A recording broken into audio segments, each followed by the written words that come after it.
Hello, and welcome to the 40 Drinks podcast. Most people start feeling an ick as they approach age 40. Like one or more aspects of their life doesn't quite fit anymore, and they don't know what to do about it.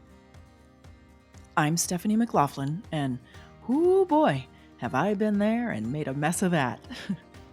But having 40 drinks with 40 people over the course of a year helped me to escape the influence of that ick. On this podcast, I welcome you to tap into my stories and experience, as well as those of my guests, to help you emerge from the ick and maybe even avoid some of the mistakes we made along the way. Today, my guest is Jem Fuller, an Australian native who led a colorful, nomadic life for much of his 20s and 30s until it was time to grow up, settle down, and get a job so he could take care of his family. But the longer he was in corporate life, and the higher he climbed on the ladder, the further he moved away from his core values, which led him to a pretty classic midlife crisis. This is the story of how he got there, got through it, and built the life that suits him perfectly. Hey, Jem, thanks so much for joining me today. I'm really happy to have you here. Yeah. Hey, Steph. I'm really to have been asked onto your show. Thank you. Yeah. Oh, it's my pleasure. It's not often that I have a real life fire dancer with me on the show, so I'm very excited to meet you and to hear a little bit about what fire dancing is and why it's in your bio. Yeah. Fire dancing for me was, and then throughout the years of being a father, once a year at the winter solstice, the kids' primary school would ask me to get the fire dancing toys out and, wow all the kids with them. But fire dancing for me started back in the 90s when I was a hippie traveling around India. And it's basically you have a stick with Kevlar on each end and you put flammable liquid on it, kerosene or something, light it up and spin it around. Or then you've got things called poise, which are the same things but on the ends of ropes, and you spin them around and you can start to create beautiful dance and patterns with this fire. And it looks amazing because the fire is spinning around really quickly and creates beautiful patterns. And it's dangerous because you can burn yourself. So people go ooh and ah. And I ended up doing this in Taiwan when I was living in Taiwan working as a kindergarten teacher. And I ended up as my side hustle. My wife and I got paid to dance with fire outside department stores in Taipei in Taiwan. So that's how I became a fire dancer. Well, that's the wildest story I've heard all week, and we haven't even started yet.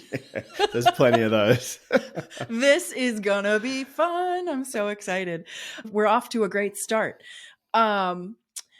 Jem, why don't we start by telling me a little bit of your formative adult years? How'd you get to your late 30s and who were you at that point? A pretty standard kind of upbringing in a middle-class suburb in Melbourne, Australia. I was born overseas but raised in Australia. My father was from England and we had been overseas a few times as kids. So I knew there was a big wide world out there. And that's kind of an important preface to it. But then in the last year of high school, my closest friend died on his motorbike and it shook me. It really shook me. That was halfway through the year, right on my 18th birthday, actually. I was sitting next to him. He had his accident 5 days before my 18th birthday. I was sitting next to him while he was in a coma on my 18th birthday. And then 5 days later, the decision was made to switch off the machines and let him go.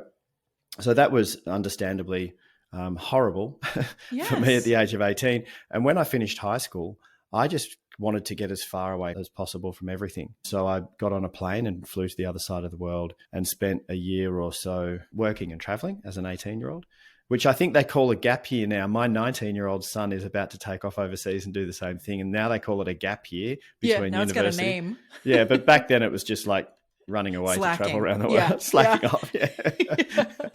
And I fell in love with it. I really did. My other passion at the time was acting, and I was desperate to be a Hollywood superstar. And I came home and I actually got into the National Institute of Dramatic Art here in Australia, which is where Mel Gibson went and Judy Davis went and Kate Blanchett went. And I actually got in, which was a feat.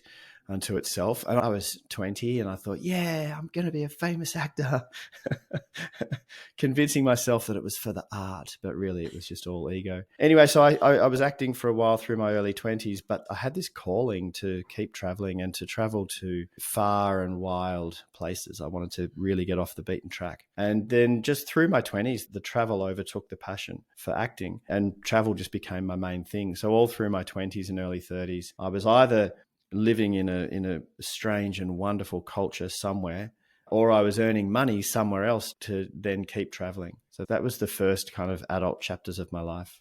And where did you meet your wife? Met my wife actually in a performance. She was at Victorian College of the Arts as a contemporary dancer, and I was at the National Institute of Dramatic Art as an actor.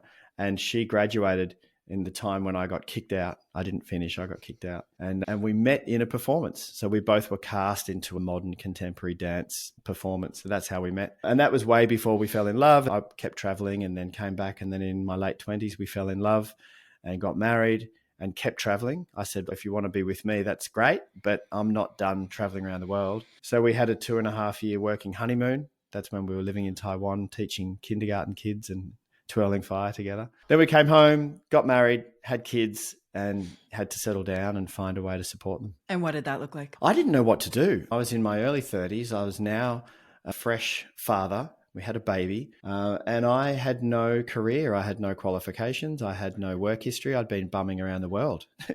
And I was like, oh, crikeys, what am I going to do? Let's also remember that at that point in time, because you and I are contemporaries, at that point in time, there was no gig economy. There was no hanging up your own shingle.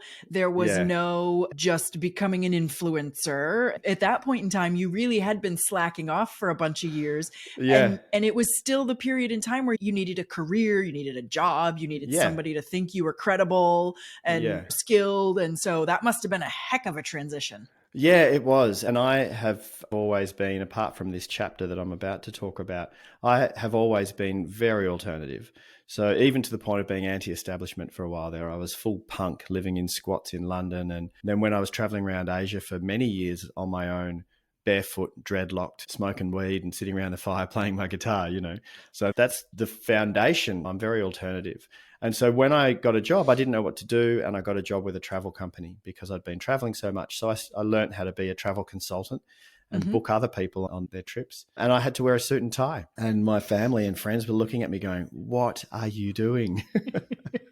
And I had a suit and tie on. And I did that for 8 years. And I actually did it really well and climbed the corporate ladder, quote unquote, and ended up in a senior leadership position with 150 staff and turning over a lot of money in my section of this international company that I'd bought into. And so two things happened. One, I learned a lot about leadership and coaching and cool stuff. The other is that with the inherent drive to grow net profit growth month on month on month that all corporate leaders face, I found myself being pushed far away from my values and really becoming deeply unhappy, but surface level Instagram feed, like everything's great.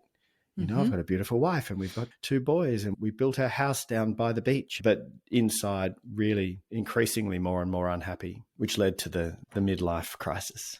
Yeah. So we'll get to that in a minute.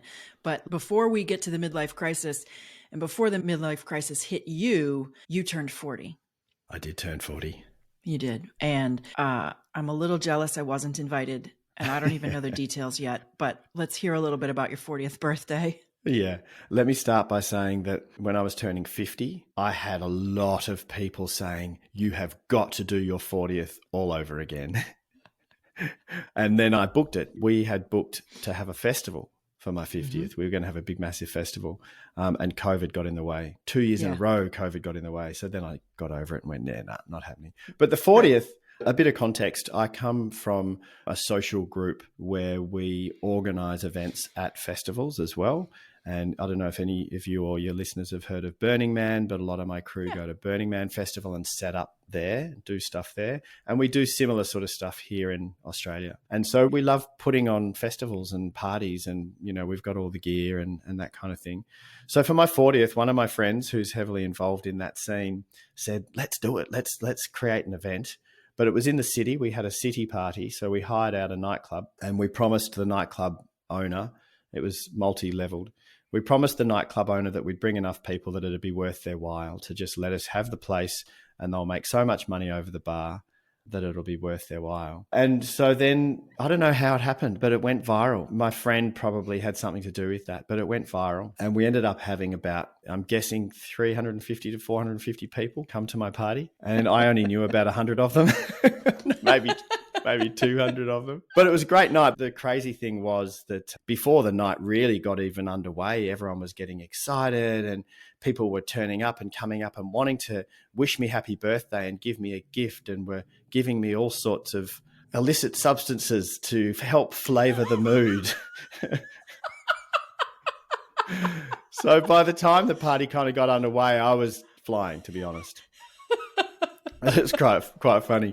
And the party there was a mate's rock band, and then there were DJs, some of the best DJs around at the time. All of my friends secretly had organized a flash mob. So we're in the middle of the nightclub, and there's, it's packed with people, and we're all on the dance floor, and everyone's just having an absolute ball. And then all of a sudden, someone grabs me. They grab me and lift me, and they carry me up into the corner of this nightclub, and there's a stage and a throne, and they sat me in this throne and put a bloody crown on my head and gave me a scepter. And I'm like, oh no, you're embarrassing me. What are you doing? And then the dance floor, there was about 100 of them that had been training, practicing and rehearsing. And about 100 of them all went into choreography together for this flash mob, and they flash mobbed me and the other couple of 100 people in the room who didn't even know whose 40th it was. They were going, right. What is going on? This is crazy. So that kind of stuff was going on. I knew it had gone viral when I came up to there was this huddle of 4 people, these young, cool looking people. Oh, by the way, it was a full dress up. So it was rock stars and techno tarts, it was called. And rock stars and techno tarts. Yeah. So it was full dress ups and quite hilarious. Think Rocky Horror Picture Show meets Led Zeppelin kind of thing. I'm there. Yeah. Yeah. And so I knew it had gone viral when I came up to these 4 people, and I kind of huddled in with them. I didn't know who they were, and I huddled in. We were on the dance floor and we're just having fun and, clinking glasses and stuff. And they were going, whose party is this? And one guy goes, I don't know. It's some dude's 40th. And I'm like, yeah, right. Okay, cool. And we just kind of kept partying when I didn't tell them that it was my birthday party. I thought, all right, it's gone viral. And we went until the nightclub kicked us out at 6 a.m. And then we went to a mate's house and we kept going for another couple of days. Oh my God. Yeah. Wow. Yeah. That's a good party. It was a good party. It got spoken about for a long time. Well, like I said, when my 50th turned up, people were like, can we do that again? Yeah. Yeah. Oh my goodness. That's a good day. Yeah. I'm envious. I haven't had one of those nights in, decades, but those are all time. Good for you. Yeah, good thank for you. Yeah, it was great. And the idea of the 50th was great as well. We were going to have a big festival. Right. We wanted an excuse. I don't know about where you were through COVID, but here in Victoria, Australia, so the state that I live in, we were the most locked down over the longest period of time globally. Mm-hmm. Our local state government really took the bull by the horns and wanted to just try and keep it zero here, which was silly because it obviously came through here as well. But they just kind of really took it to the nth degree and had us locked up for a long time. Yeah, we weren't quite as tightly locked down and for a much shorter time. Still, it was my 50th birthday came and went through COVID. Like you said, you weren't able to do a whole lot. And then even the next summer, we thought, oh, it's better. And then it was still lots of people really uncomfortable and not confident yet in being in places with lots of people. So yeah, that's right. Yeah. My 50th was very different. I live on a farm on a little surf town. And so we snuck a handful of people up to the farm when they weren't supposed to come. But we were a bit sneaky and they came up, and one of my mates who's a DJ set up in my lounge room, and 12 of us danced around like there was 400 of us. Nice. My husband threw me a tiny little surprise party. It was just my family, my brothers and their families, his sister and her family, our parents, and then one friend and his wife. He's my third brother, essentially. And it's the middle of the summer, so we had lobster and French fries, my favorite meal. So beautiful. So yeah, it was great. But again, right in the middle of COVID. Yeah. So, all right, let's go back to your 40th birthday party. You're a completely different person than you had been through your 20s and 30s.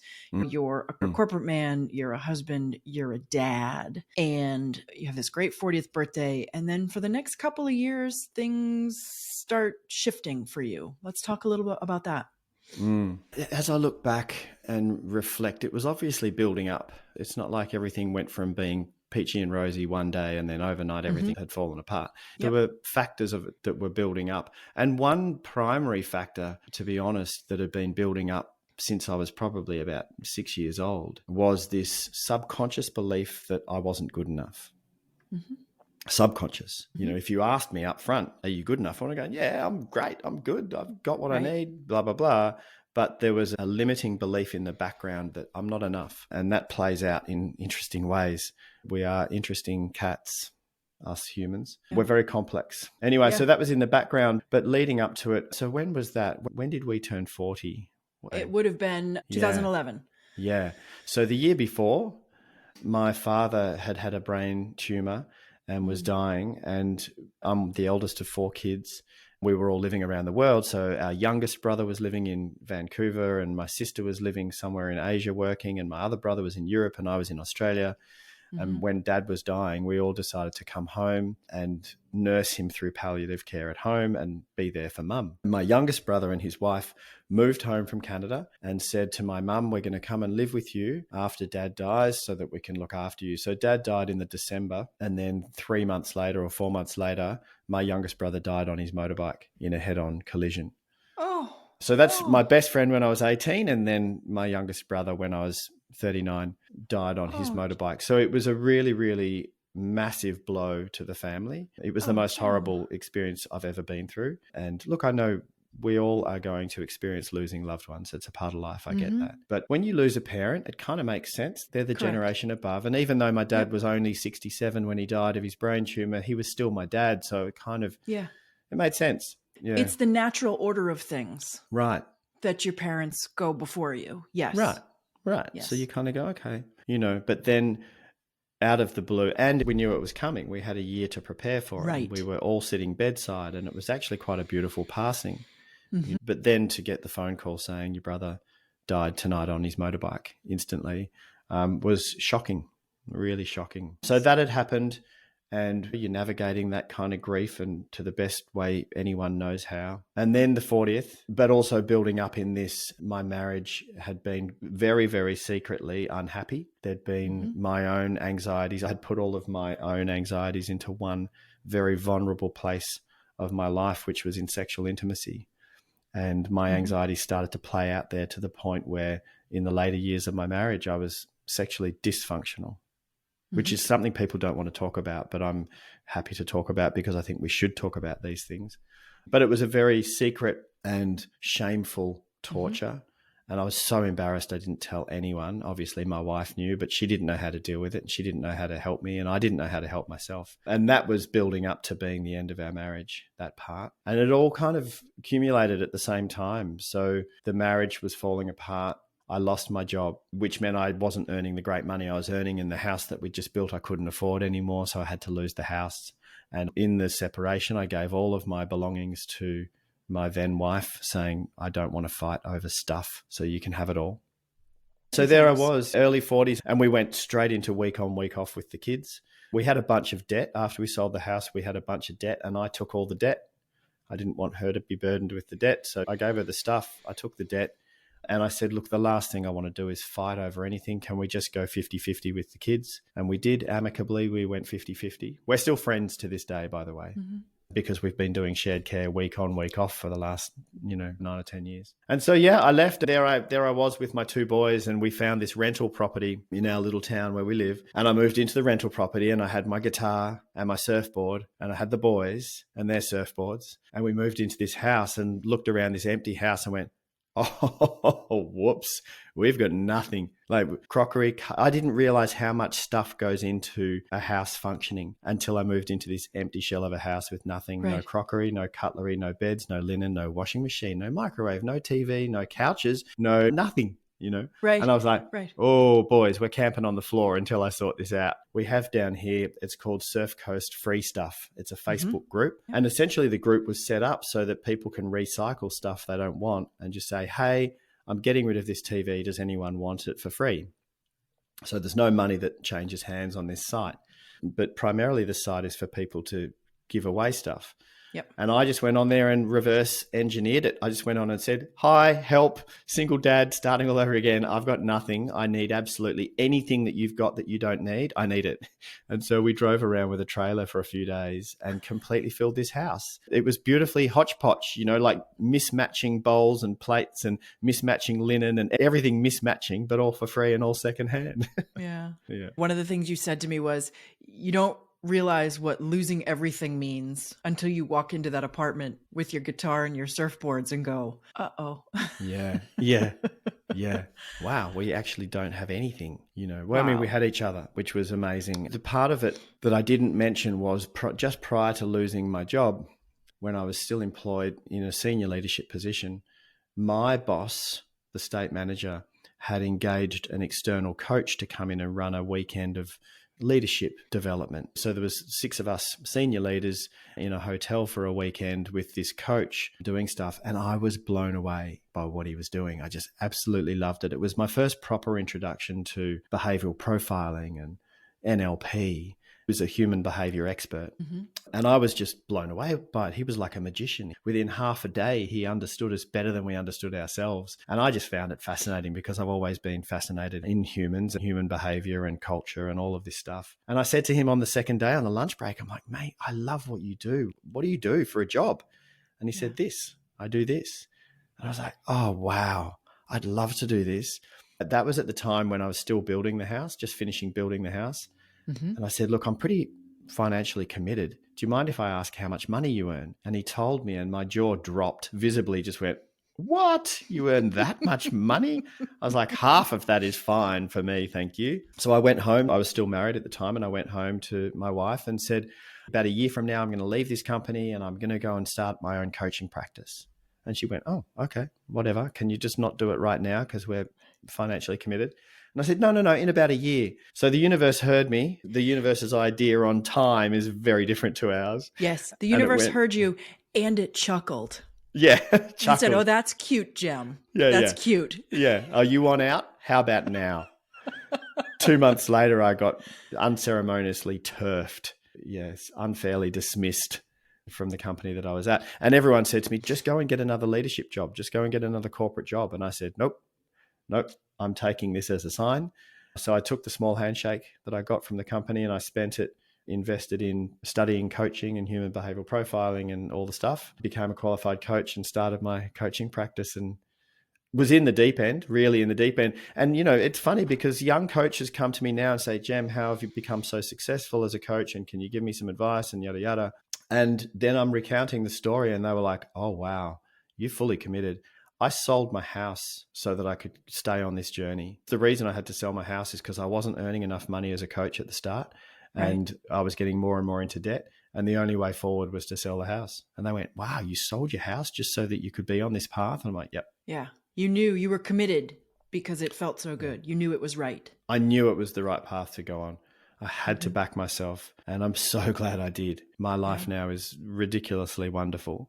And at the same time as all of this midlife, you and I were talking about this before, I see it as a midlife awakening. I see it as a midlife opportunity. And the fundamental shift for me personally, internally with my relationship with myself is that I became conscious of that background belief that up until then had been subconscious. I became aware, oh, wow, I've been running a belief that I'm not enough. It's funny that you went there because as soon as we got to a break, I was going to go all the way back to that and say, tell me about that. What I want to know is, so when we have subconscious beliefs and we have limiting beliefs, most of the time we don't know. We just go on our merry way. And like you said, you could say verbally and consciously, of course I'm enough, and of course I'm good enough, and of course I can do this. You could say all of those things. Tell me where that unconscious belief reared its head. Tell me how it affected you. Where did it bubble up in your life before you had acknowledged it? And then I want to talk about how you acknowledged it.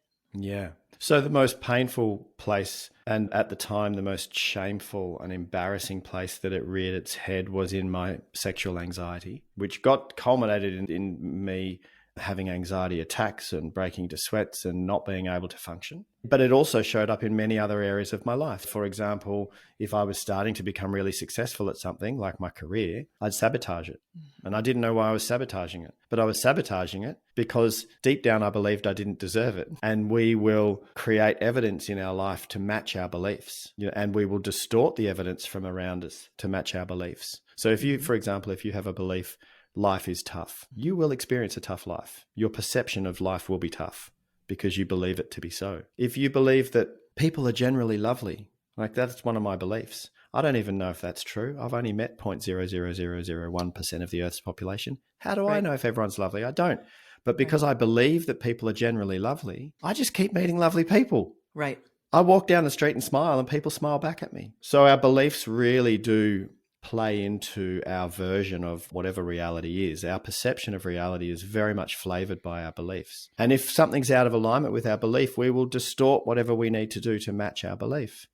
So I would sabotage things. It's a little bit touchy to say this because I don't mean any disrespect at all. I say this with love. But because I believed that I wasn't enough, I attracted a woman to me. I fell in love with a woman who pointed out to me pretty much on a daily basis where I wasn't good enough. She would say to me all the time, why aren't you more like him? Why aren't you better at that? And I don't blame her for that. I created that. I attracted that. I fell in love with that because it was a reflection back to me that matched my belief. And so when this belief went from being subconscious to becoming conscious, which, by the way, happened in one night in a North American Indian sweat lodge on Australian Aboriginal Indigenous sacred land, in a circle with men from a men's circle that I'd been sitting in a very, very hot sweat. And we were in the pitch black inside the sweat lodge, naked in the mud. And the sweat was so hot and went on for so long that I had an out-of-body experience.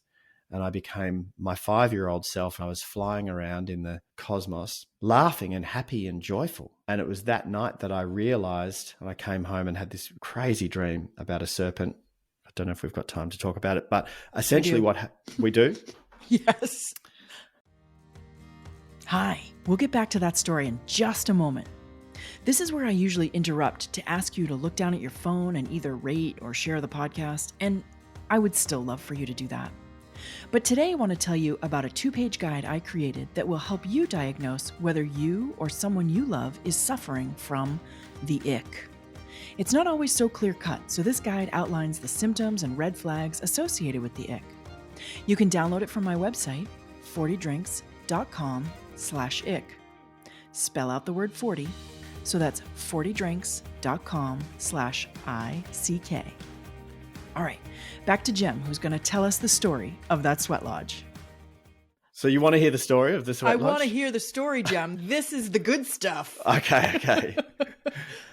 Now, for your listeners, I am not a kind of faith believer. I'm not religious. I grew up in a Christian household, but I'm not out there, believing in stuff willy-nilly. I studied physics and maths in high school. I want evidence. I love science. I want to know stuff. I'm not kind of the burning incense and singing Kumbaya kind of guy. But this was my experience of what happened. I went into this sweat lodge, and I can only describe it as an out-of-body experience because I wasn't aware of my body anymore, but I was aware that I was light, and it felt like I was 5 years old and everything was hysterical and funny, and I was flying around in the sky, in the cosmos. And then finally the other men had left the sweat, and I'd been in there with a guide. So there was another man who understood the process of North American Indian sweat lodges, and he was the one guiding us with the chanting and all the stuff we were doing. So call it heat exhaustion, call it whatever you want. I had this experience. I was lying there naked in the mud, and he put his hand on my shoulder and said, "Jem, it's time to leave the sweat." And so I crawled out of the sweat lodge and sat around the fire, and all the other men had been out there for quite some time. And it was really interesting. I found it very funny, but these other men were standing up and they were naming themselves very earnestly. For them, it was very earnest and sincere, but the names they were giving themselves were strong names. Like one man stood up and said, "I am standing bear." And the other man said, "I am soaring eagle." And I was sitting there, and I was 5 years old, and I just found it all really funny. And then there was this body of water nearby. It was a lake, and we were all really hot. So one by one, the men were walking down to bathe and wash off in the lake. This is in the middle of the night. Mm-hmm. And I ran down into the lake like a 5-year-old and I dove into the cold water.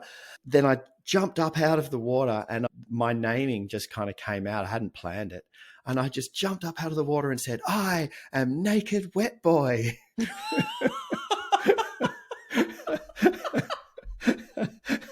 And everyone just started laughing. Like it just broke the seriousness, you know? Yeah. It broke the seriousness. A metaphor for, can we just get over ourselves? Yeah. Because we take ourselves so bloody seriously. It's like, can we just laugh at ourselves a little bit, you know? Yeah. Anyway, so that was that. Then I went home, and at the time, my boys were young. I think 1 and 3 or 2 and 4, somewhere around there. Yeah. And my mum had been babysitting them while I went to Sweat Lodge.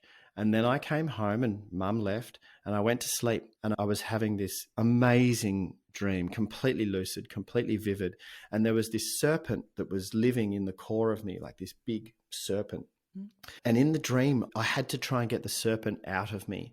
So I was reaching my hands down inside my throat and grabbing this serpent and pulling this serpent out. And it was strong. It wasn't aggressive. It was just strong, but it wanted to be inside me. So every time I'd put it down on the ground, it would just slither back down into my core again. I even tried, one time I pulled it out and I put it down and I was blocking my mouth so it couldn't slither back in my mouth, and it slithered up my leg and up my anus and back up into the core of me. Like it was completely clear. Anyway, halfway through this dream, in real life, one of my kids was stirring in their bed and they needed settling. And I knew that my work in the dream wasn't done yet. It felt like I can't finish this dream yet. So I got up out of bed, kind of stayed half asleep, went in, settled my infant, got them back to sleep, went back to bed and went back into the dream, back to sleep and back into the dream to finish the work.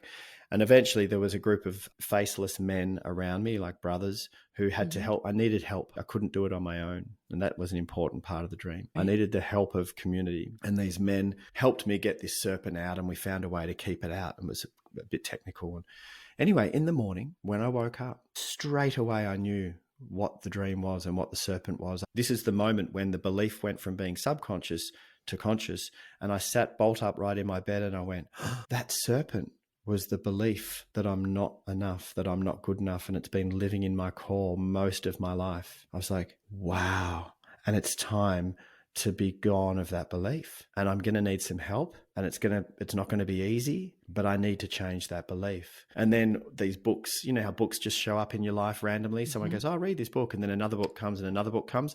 3 or 4 books in a row were all the kind of Joe Dispenza, how to evolve your brain type books, how to change your wiring and your beliefs. And so I went to work and got on with changing my life. Wow. That's big stuff. One of the things I'm so curious about, and I really like to dig into in these conversations, is something that I've started creating a character almost, and I call it the ick. A lot of times as people approach that age 40 time period, it could be 35 to 45, whatever, but they start feeling like an ick, like something in their life doesn't feel right, but they don't quite know what, and they don't quite know how to fix it. And you just have chafing, like you're wearing something that's the wrong size. And what you're describing here is making your way through the ick in a very specific and intentional way. I mean, you went digging for it. And that's what I'm so curious about, because a lot of these stories and a lot of the people that I talk to, every story is unique. And yet there's so many commonalities. There's so much that we have to unlearn in this period of time. It's like this period of time, we're ready to unlearn some of the stuff that we were taught or told. It's the era where you unlearn all the things you should do, somebody else told you should do. So for you, it's like, oh, well, you met a girl. Well, you should get serious, and you should settle down, and you should get a job, and you should put on a suit. And it just took you so far away from your true self that you were able to do it for a decade, but much beyond that. And you were breaking down in all kinds of different ways. Yeah, it's so true. And what I love about what you were just saying is that as different as we all are, and the actual stories, there's so many different stories, but underneath it all, we've got so much in common, us humans. And I really do love that. We have Yeah. the same kind of core fears when we're little. What if I'm not enough for mum and dad? What if I'm not loved? What if I'm isolated? And these are survival fears, and we all have them. We have the same joys and love. We all would do anything for our children. When I say we all, Of course. generally speaking, we are wired to just love and adore our children and put them first. We all need food and shelter. We all need air and water. We have things in common. This is a little bit of a tangent, but it's a story that exemplifies what you were saying about the things we have in common. In 1998, I was on a bus in remote North Pakistan, in the mountains in North Pakistan. And the timing, just to put this into the context of historical timing, this is when Osama bin Laden, so this is years before 9/11, Osama bin Laden or somebody had blown up a US embassy in Africa. And so the US government at the time wanted to retaliate, and they were sending cruise missiles into the northwestern frontier province, which is some kind of tribal lands between Pakistan and Afghanistan in the mountains there. And I'd been traveling through there, and now I was just a little bit out of that area. So I wasn't where the bombs were going, the missiles, but I was close by. And I was on a bus, and an American backpacker got stoned. He lived, but he had rocks thrown at him at one of the campsites, one of the tea stops. Anyway, I was thinking, and I was chatting with him saying, man, that's pretty unfair. He goes, dude, I didn't even vote for the government that's in at the moment. I don't agree with what they're doing. But because he had an American accent, the locals were throwing stones at him. And I thought, that's a bit rough. Anyway, I was chatting with this university student, a local mountain Pakistani man. And he spoke English because he was studying at university. And he was a devout Muslim and grew up culturally, religiously, spiritually, geographically, completely differently to me. But we were sitting, and I was wanting to connect with him and understand. I was curious. I've always been a curious traveler. And we were talking, and he said one thing to me that always stuck with me. He said, Jem, if we cut your skin here and we cut my skin here, we have the same colored blood. We are the same, you and me. He said that to me. And it always stuck with me. He said, we're not as different as you think we are, and he was a young man. He was like a 21-year-old. Yeah. And it was just so wise. And he's right. We've got so much in common, and it's frustrating, isn't it, to watch these people who have been sucked into the division that's been manipulated and exacerbated with social media, and watching people who have different opinions on things, which is fine. It's good that we have different opinions, but they're just shouting at each other and trying to cancel each other on Twitter. And it's just also ridiculous. I'm like, oh, people, you're not helping humanity move forward like that, Right, right. And for my part, what I'm trying to do here with the podcast and with these conversations is to sort of demystify this transition that is apparently pretty common. This transition sometime between 35 and 45. And my story is that when I turned 40, I was in a place in my life where I didn't want to have the big party. It just felt icky to me because I was single, never married, had recently, another awful relationship had fallen apart. And 40 just felt like, to me, the time when somebody else should throw you the party, like your boyfriend or your husband. Or should. When I was 25, I threw myself a rockin' birthday party, and it was awesome. It was a lot like your 40 festival where we took over a club in Boston. But at 40, it all felt like the wedding I had never had. So I decided instead to have 40 drinks with 40 people in 40 different places, and each drink had some thematic connection to my friend or our relationship. And I did this because I thought, well, this is ridiculous. And I am ridiculous. And for most of my life had tried to suppress my ridiculosity and was coming to the point where I was like, screw it. I am ridiculous. So let's do this. Yeah, great.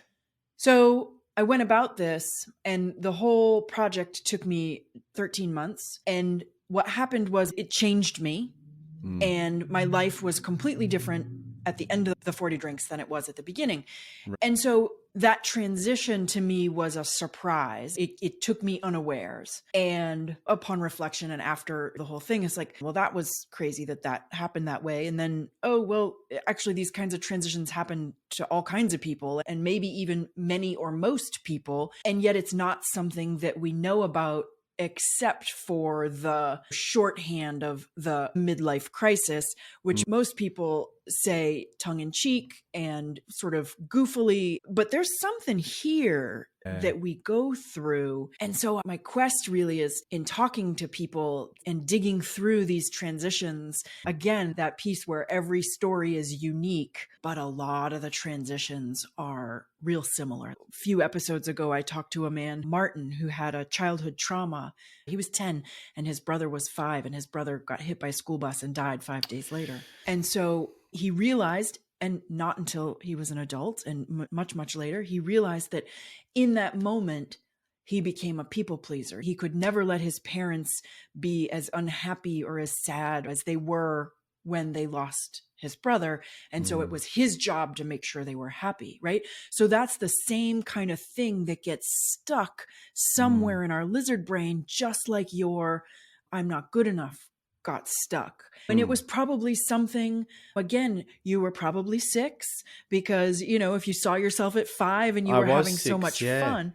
Do you know what the impetus for the belief is? Yeah. Where did it come I from? do. Oh, tell me. When I was 6. So my father, who I love completely, just to preface this, and before he died, we were completely in love, reconciled in love as father and son. However, it was all sorts of interesting shades of a relationship for me growing up with him as a father. And he would discipline us in quite a controlled way. Normally, he would discipline us by smacking our hand. So if we were in trouble, he would get angry and shout at us, and then we had to hold our hand out, and he would give us like a high five. But as a little kid, it stung and it was painful and it was demeaning and blah, blah, blah. But this one time when I was 6, he actually lost his temper. He actually properly lost his temper, and he kind of beat me up a little bit. He threw me around the bedroom, like he picked me up and threw me into walls and stuff. And I could see in his eyes that he'd lost control. He'd actually lost it. And they were the early days of his alcoholism. It wasn't too much of a problem then. His alcoholism got worse as he got older. But it scared the bejesus out of me and petrified me. And it was in that moment, and I can only know this now by looking back and having done a lot of work on myself, a lot of introspection and counseling and psychology. But I look back to that moment and I go, wow, it's completely understandable that 6-year-old boy, his world of innocence was broken because the man on the pedestal, the man who I adored and honored and revered and admired, hurt me and scared me. And so it's understandable that a 6-year-old would go, I'm not good enough for him. If I was good enough, he wouldn't have done that to me. It must have been. It must have been my fault. So I'm not good enough. And that's where it started. Yeah. Oh, heavy stuff. And children are so delicate and they're so open that obviously that was a bad day for your dad and he lost control. But it's things like that, commonplace, everyday occurrences that can lodge these little thoughts in your very undeveloped childhood baby brain. Yeah. That they just get, they're like calloused over time, right? And we don't even know they're there because they just got calloused over through, childhood and teenhood. And next thing you know, they're still... Yeah, and they become self-fulfilling prophecies because if you start to believe something, then you distort the information from the world around you to match your belief, which becomes evidence, right? And so then when I'm in school and I'm in a springboard diving competition and the whole school's watching and I do a double somersault and I don't do it right and I land on my back and the whole school is laughing at me, then that's evidence, right? So then I'm walking away going subconsciously, I knew I wasn't good enough. I knew I wasn't good enough. And sometimes even consciously, the way we talk to ourselves, we look at ourselves in the mirror when we're upset with ourselves and we cuss at ourselves abusively, horribly, like you wouldn't talk to anyone else the way you talk to yourself. And so it becomes this self-fulfilling prophecy, which is interesting. The good news, the part of it all that I've found in the last 10 years that I find really wonderful and forms a large part of the coaching work that I do with leaders is that we can flip that and we can consciously brainwash ourselves. There are ways that we can create new beliefs, unlimiting beliefs on repetition. And we can wire this stuff neurologically using the benefits of the fact that we have a plastic brain that can change and does change, using some of the technologies of understanding that when we're in a dopamine peak state and we fire a particular neural sequence, it wires together faster. So we can get quite clever about how we do this. But we can pick a belief like, I am enough and I'm exactly who I'm supposed to be and I do deserve love and happiness and success and abundance. And you can say that over and over and over and over and over and over again, like I've been doing for 10 years. And you start to believe it. Yeah. And then you start to believe it. And then you start to distort the information from the world around you to match your beliefs. And your eyes open up to opportunities that weren't there before. And Right. you start to create this life. Like, it's amazing. When I started to believe that I am enough just the way I am, and I do deserve love and happiness, blah, blah, blah. When I started to believe that, that's when my partner Talia showed up in my life, not before. We didn't fall in love and then I got convinced that I must be good enough because this gorgeous, amazing woman is falling in love with me. It didn't happen that way around. It happened the other way around. The other way. I learned to love myself first. I learned to go, wow, Yes. I am enough. Yep. And then she showed up as evidence to me. And Yes. she loves me absolutely and completely and utterly. All my bits and bobs. She thinks Yep. I'm more than enough. You Yep. know, my bald patch and my belly and my whatever, all the stuff I used to look in the mirror and go, oh, Yes. she loves it all. It's really fascinating the way life changes when you change that internal relationship. It's interesting that you say that because the very same thing happened with my husband, Patrick, and I always call him my reward. He is my reward for never settling. He is my reward for doing my work. He is my reward for getting myself organized. Yeah, I love that. I really like that. My reward. Yeah, that's what it feels like. It is. That's the reward I got for doing all the work and learning to love myself properly and not settling and having the courage to follow, quote unquote, the path of the heart, because I know that gets overused, that saying, but to follow your gut, to be true to yourself, to live a life where your values aligned. And for doing that, because it's not always easy, is it? You know, there are days when you wake up and it's not always easy, but if you can have the grit and the self-love to keep showing up, values aligned and with integrity, then you get a reward. It's like, oh, wow. Yeah. You know? Yeah. That's beautiful. Yeah. I like that. Well, you get a reward in that you create and you build a life that fits you perfectly. Yeah. Yeah. That's the reward. I think as you were talking, I was thinking it's messier though. It's messier when you're living in should, when you're living in somebody else's authority and somebody else guiding you on all the things you should do to be a success or to have a successful life or, you know, whatever. And there are parents, there are teachers, there are bosses, our mentors. And by and large, they want well for us, but should is kind of easy because you just follow somebody else's plan. Yeah. But as with you, and there have been others that I've talked to as well, it's like your whole life breaks down. If you don't listen to that gut or the little tiny voice inside your head that you discount most of the time, if you don't listen to those things, like those are your opportunities to do it a little bit cleaner. But if you're not going to pay attention, then the universe is going to send you something you can't avoid, like a major breakdown in life like yours. And then it gets a little messier because you have to make up your own rules. You have to know your own heart.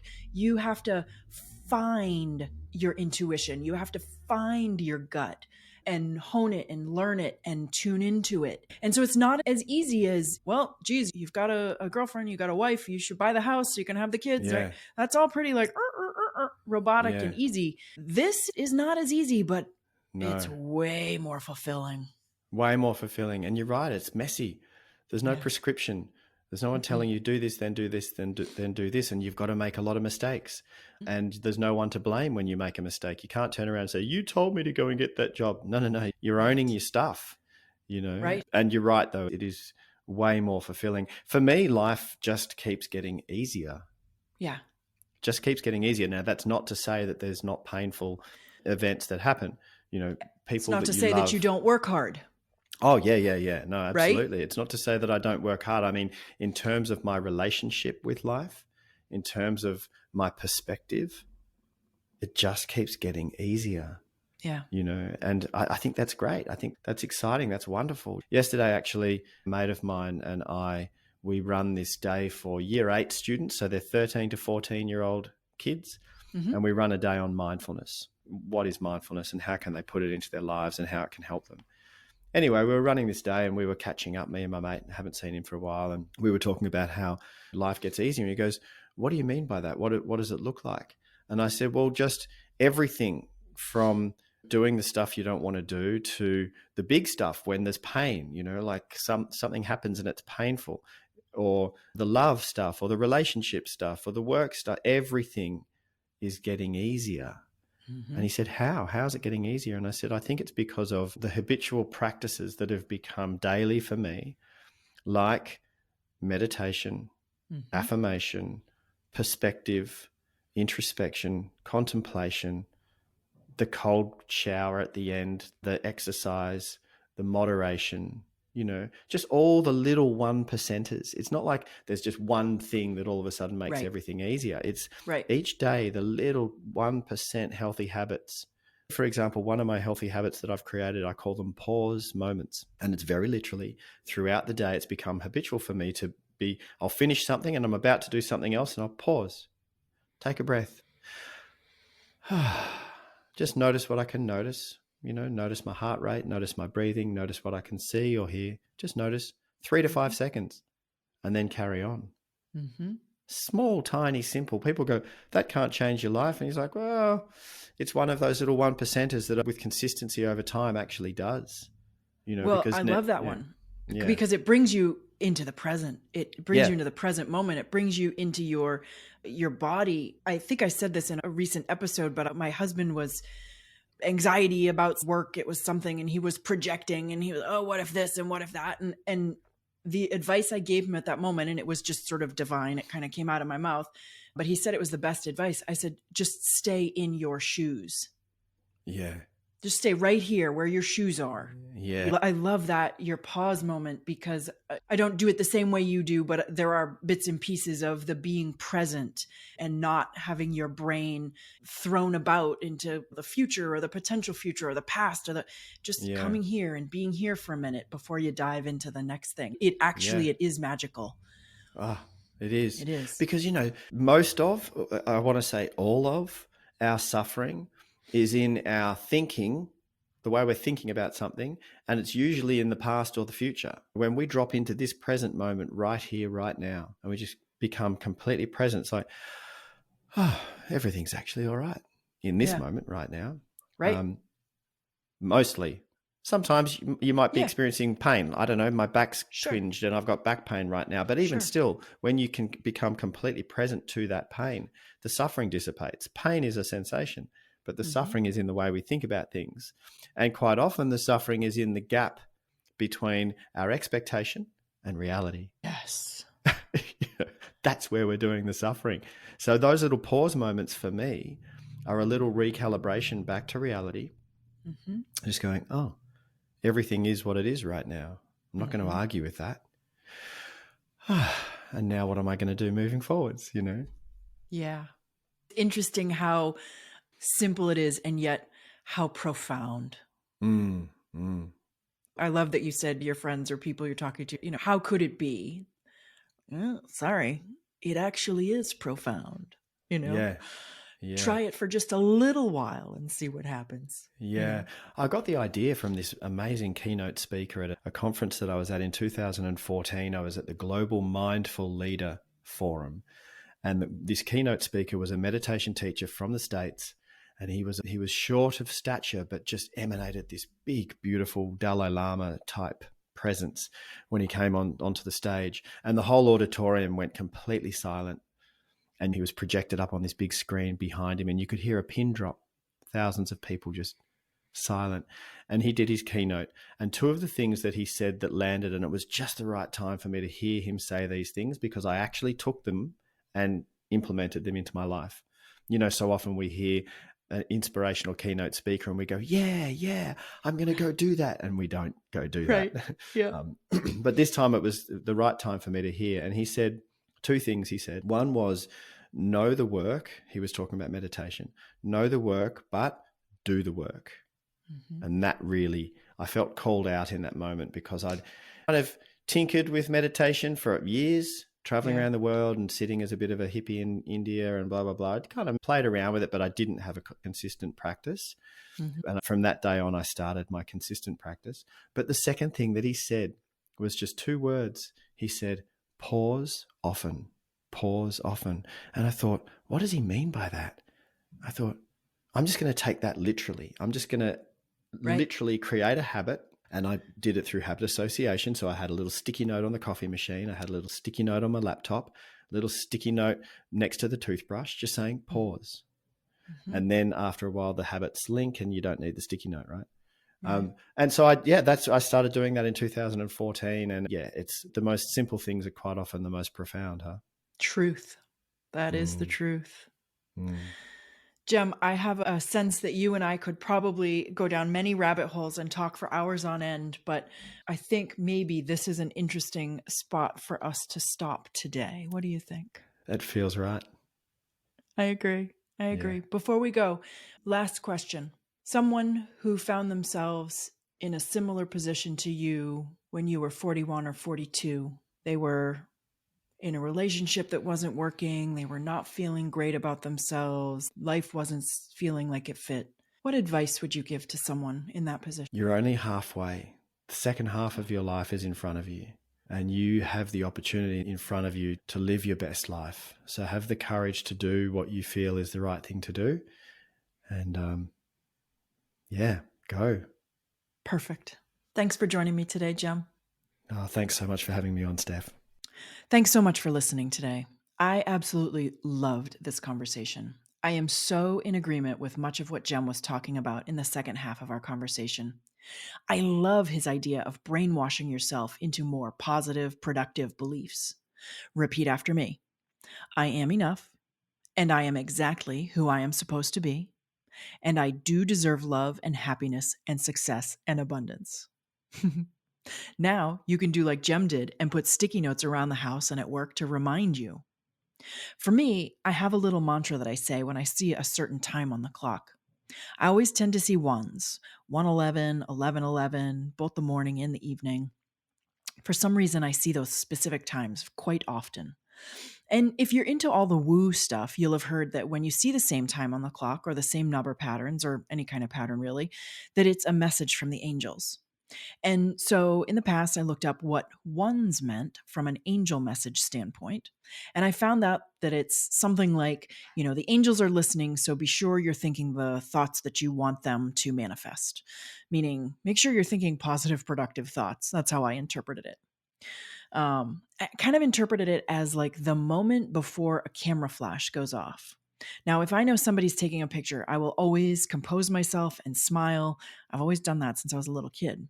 So I interpret these ones as a moment to figuratively sort of say cheese so that when the angels figuratively take that picture, I've got my best foot forward. I know it's a little silly, especially if you don't believe in angels, but I think it's kind of like being like 10 or 11 and hedging your bets with Santa. Like, I'll be good just in case the fat man does bring presents. And besides, no matter what the impetus, as Jem told us, we have the capacity to brainwash ourselves for good. So who cares what I'm using to instigate my camera ready beliefs? So I've been doing this for years, and it's the same mantra every time I see the numbers. Same thing every time. Here it is: health, success, fulfillment, and joy. And then mentally, I'll do a little jump or kick or something like what a cheerleader would do at the end of the cheer, like a little mental, like, whoop. And sometimes I even physically do a little kick or a lean or something. So, why this particular mantra for me? Well, I've said before that I am a follower of Mike Dooley and the concept of thoughts become things. And I've even said before that I'd like for Mike to be a guest on the show. So let's just say that out loud again, shall we? Something like 15 years ago, I went to a Mike Dooley seminar. And at one point in the seminar, he told us, we took a little break. He said, write down in our workbooks what we wanted. And he gave us like 60 seconds, and everyone was scratching away and writing, frenetically what they wanted. And I had written only 3 words, and I was convinced I was doing the exercise wrong. I wrote, to be happy. And then when Mike came back, he started asking what people had written down on their workbooks, and people's hands shot up in the air. And I, however, was shrinking in my chair, sure I had done it completely wrong. So people started reading their paragraphs and paragraphs of what they wanted, everything they could get down in 60 seconds. And that's when Mike went into his discussion of the cursed hows, meaning the more specific you are about what you're dreaming of and trying to manifest, the harder the universe has to work to get it for you, and sort of the more room for error for, not actually succeeding in that manifestation. But by being what I thought was too vague, I had actually given the universe a much bigger runway for fulfilling my wish. It didn't have to look a certain way, and surely the universe would already know what kinds of things would make me happy. I didn't have to detail it down to a size and a color. So you may recall, especially if you've listened to episode 43, that 15 years ago, things were not going pretty great for me on pretty much any level. So back to that mantra I've been using for years now. Health. As you may know, I've had health issues for about 6 years. And all the trite things you've heard about having your health being the only thing you need are actually true. So I want to be healthy, first and foremost. Success. I own a small business and I want it to be successful. And I want to be successful at it. Fulfillment. And whether fulfillment comes from my work or from other parts of my life, I don't prescribe. I just want to feel that fulfillment. And joy. Listen, if I'm ordering up things, I'm going to do one better than happy. I want joy. So I feel a little naked having shared that with you. I'm not sure I've ever told anyone about my little mantra, and here I am sharing it with the world. Go big, I guess. But by using the clock as a trigger, that's something that's helped me maintain that tiny 1% habit for many, many years. Is it responsible for where I am now?